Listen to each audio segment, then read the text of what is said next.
RCF Notre-Dame. C'est une figure historique à la fois française et québécoise que Châlons-Champagne remet en lumière en 2026. Jean Talon, premier intendant de la Nouvelle-France, est au cœur d'une année de commémoration portée notamment par plusieurs membres de l'association des Amis de Jean Talon, dont Sabine et Bruno Bourbrock, vice-présidente et président fondateur de cette association locale. Expositions, conférences, actions culturelles et même une bière anniversaire. La ville fait vivre son héritage à travers un programme très riche entre mémoire locale et liens forts avec le Québec. Sabine Bourbrock, bonjour. Bonjour Christopher. Merci d'être avec nous. Bonjour Bruno Bourbrock. Bonjour. Merci à tous les deux. 2026 marque une année Jean Talon à Châlons-Champagne. Bruno Bourbrock, en quoi cette figure continue-t-elle de faire le lien entre Châlons et le Québec aujourd'hui ? Mais il faut savoir l'importance qu'accordent les Québécois au personnage de Jean Talon. Quand on est à Montréal ou à Québec, tout le monde connaît Jean Talon. Et lorsque on annonce qu'on est de Châlons, la ville natale de Jean Talon, c'est en fait à la fois l'étonnement et le plaisir. Donc pour un Québécois d'aujourd'hui, la ville natale de Jean Talon, ça compte. Et si la ville natale de Jean Talon, ça compte pour le tourisme, ça compte pour les échanges de quelque nature qu'ils soient. Et nous avons eu, notamment depuis que nous avons jumelé Châlons en 2000 avec la ville de Mirabel, parce que Jean Talon, nous avons eu beaucoup de visites de Québécois de différentes natures. Et je pense que nous en aurons davantage encore. Dans la première des manifestations de cette année, Jean Talon, on a fait une déambulation au centre-ville. C'était le 8 janvier. C'était le 8 janvier, la date anniversaire de la naissance de Jean Talon. Sabine en parlera dans un instant. Mais nous avons eu des retours du Radio-Canada, un échange avec le député de la circonscription Jean Talon, parce que au Québec, les circonscriptions législatives portent le nom d'une personne ou d'un lieu. Et donc, c'est l'exemple même d'échanges qu'on peut avoir avec des Québécois d'aujourd'hui. Sabine Bourbrock, en janvier, l'association a sorti et a même lancé, j'ai envie de dire, une cuvée spéciale dédiée au 400e anniversaire en partenariat avec la brasserie Orgie de Juvigny, près de Châlons-Champagne. L'occasion également pour vous, Sabine, Bruno, de sortir l'ouvrage chronique d'une renaissance Jean Talon 1626-1694, sans oublier la déambulation qu'on venait de dire avec Bruno Bourbrock, la déambulation du 8 janvier. Quel temps fort marque déjà cette année Jean Talon, hein ? Alors effectivement, nous avons ouvert cette année de façon majestueuse, donc en présence du premier conseiller de la délégation du Québec. Nous avons ouvert cette année Jean Talon. Nous avions l'opportunité d'avoir à Châlons le tableau, le portrait unique de l'intendant qui habituellement est conservé au musée des Augustines de Québec. Nous avons eu cette chance de l'avoir pour l'inauguration de cette année. Et donc c'était une belle façon d'ouvrir cette année. Alors, pourquoi une cuvée de bière, me direz-vous ? Parce que dans toutes les entreprises qu'a eu Jean Talon pour l'organisation de la Nouvelle-France, donc à la demande de Louis XIV et de Colbert, il a notamment créé la première brasserie sur un mode je dirais industriel, donc de production, donc à Québec. Et donc il passe pour le créateur de la brasserie. Alors c'est pas tout à fait un hasard. Jean Talon avait été intendant du Hainaut, de la province de Hainaut, pendant 10 ans. Donc, il connaissait l'orge, il connaissait le houblon, il était familier des brasseurs belges. Et donc, il connaissait tous ces systèmes de production. Et donc, quand il a vu que la saison de culture était courte au Canada, il a tout de suite pensé à la bière. Donc, il y a la bière et il y a l'ouvrage. On le disait il y a quelques instants, que vous avez sorti en même temps que cette cuvée? Alors l'ouvrage, le parti est différent. Jean Talon était tombé dans l'oubli à Châlons. Et il faut attendre 1932. Et donc le travail des historiens de la Sacsam pour retrouver sa trace à travers la dalle funéraire. Et depuis 1932, il y a eu un certain nombre d'initiatives qui ont été prises sur la ville de Châlons. À partir de 93, évidemment, à l'initiative de l'association des Amis de Jean Talon, qui ont permis de réinstaller le personnage dans la ville.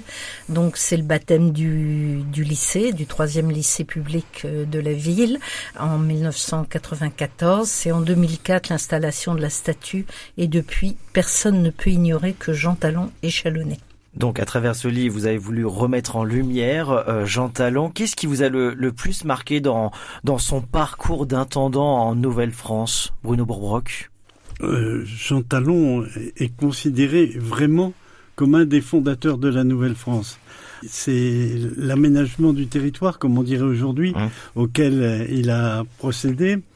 Il a, première de ses intentions, essayer de peupler, et il y est parvenu partiellement, en tout cas, au cours d'un très bref séjour, enfin 2 séjours pour dire la vérité. Et Jean Talon n'a passé que 7 ans en Nouvelle-France. Et encore 7 ans séparés par 2 ans de retour dans la France. La première tâche à laquelle il s'est attelé, c'est de peupler le territoire avec des filles du roi. Par exemple, filles du roi sont des filles à qui il a demandé à Colbert pour permettre le mariage des colons qui étaient déjà là. Et c'est la première de ses tâches. Mais ensuite, c'est aussi l'organisation de la justice, l'organisation des finances, l'aménagement d'un territoire, comme je disais à l'instant. Depuis plus de 30 ans, les initiatives se multiplient à Châlons autour de Jean Talon. Est-ce que vous avez le sentiment je mets le on entre guillemets, mais qu'on a réussi à réinstaller durablement sa place dans l'histoire de la ville? Sabine? Écoutez, en 1993, les lycéens de Michenne avaient fait un sondage auprès de la population pour savoir qui était Talon. Et tout le monde leur répondait Achille Talon. La BD. D'accord. Aujourd'hui, je crois que si on faisait le même sondage, ça pourrait être intéressant d'ailleurs que des lycéens s'y attellent. Je crois que on répondrait quand même Jean. On répondrait quand même Jean. Alors, avant de nous quitter... Sans forcément savoir qui est le personnage, mais le prénom serait connu. Avant de nous quitter, Sabine, Bruno Bourbrock, parlons de la suite des événements, parce que là, on a parlé d'un premier temps fort, c'était courant janvier. Il y a beaucoup de rendez-vous que vous proposez tout au long de cette année anniversaire. Un gros rendez-vous qui s'annonce quand même fin mai. Plusieurs temps forts sont prévus, notamment des conférences, un repas canadien dans les écoles. Est-ce qu'on peut brièvement, Sabine ou Bruno, comme vous le souhaitez, nous présenter un petit peu ces temps forts prévus fin mai? Alors on revient à la bière. Le déclic, c'est la fête de la bière. Avec modération, bien sûr. Avec modération. Donc il y a une fête de la bière à Châlons depuis 5 ans et donc nous avons choisi cette année d'y participer compte tenu de ce que j'ai expliqué tout à l'heure du rôle qu'a eu Jean Talon. Donc ce sera le 30 et 31 mai. Voilà, pour notre participation, parce que la fête de la bière commence le 28. Voilà.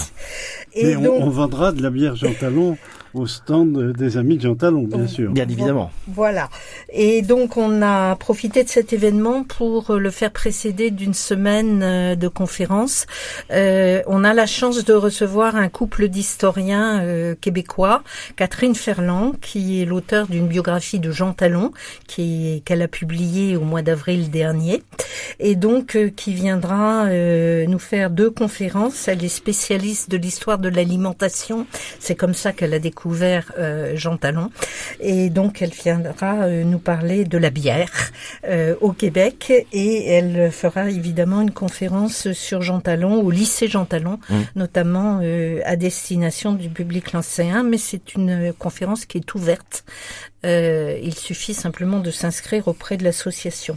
Et puis Éric Dussault est lui un historien qui s'est plutôt orienté sur la population. Donc il nous parlera de la première famille implantée en Nouvelle-France, la famille Hébert, et il nous parlera de ce qui est légendaire, c'est l'hiver à Québec. Il fait fret. On n'a pas le même hiver en France. Voilà. Et bien sûr, on n'oublie pas bien sûr plusieurs concerts qui auront lieu fin mai, notamment à la collégiale Notre-Dame-en-Vaux. Pour clôturer ce programme. Pour clôturer ce programme. Donc ça, ce sera le 30 mai. Le programme est très très riche. On ne peut pas tout présenter aujourd'hui, mais ce sera avec grand plaisir, Sabine et Bruno Bourbock, de vous réinviter à nouveau dans les prochaines semaines afin de parler d'autres rendez-vous et notamment, présenter plus en détail l'ouvrage que vous avez sorti donc fin janvier à la brasserie de Juvigny. Et en attendant de présenter l'ouvrage, on vous invite à découvrir la chronique d'une renaissance, disponible à 2 endroits, à la librairie du Mot, bien sûr, place de la République à Châlons-Champagne, mais aussi à l'Office de tourisme de Châlons-Champagne. Merci beaucoup. Merci. Avec grand plaisir. Merci. Bruno, Sabine Bourbock, merci d'avoir été avec nous. Je rappelle, vice-présidente et président fondateur de l'association des Amis de Jean Talon.